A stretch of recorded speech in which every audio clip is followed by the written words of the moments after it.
Sandeep society কর্তৃক আয়োজিত আমরা আজকের যে প্রোগ্রামে যে একজন শ্রোতা থেকে আমরা শুনবো তার কাছ থেকে কিছু মত প্রকাশ শোনার ঈদানন্দ উদযাপন কেমন কাটলো। আসসালামু আলাইকুম ওয়া রাহমাতুল্লাহি ওয়া বারাকাতুহু। সবাইকে সর্বপ্রথম জানাচ্ছি ঈদ মুবারক।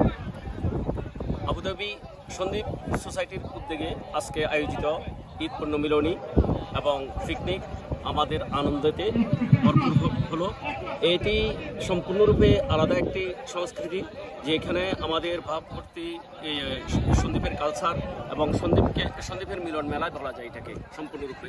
আমরা সবাই বিভিন্ন স্টেজ থেকে হয়েছি, এখানে যে প্রোগ্রামগুলি হয়েছে সবগুলি মনকৃত, সবার আনন্দ মেলায় পরিণত হয়েছে। ধন্যবাদ সবাইকে। আজকের উপস্থিতি সকলের নিকট আমরা কৃতজ্ঞ। ধন্যবাদ।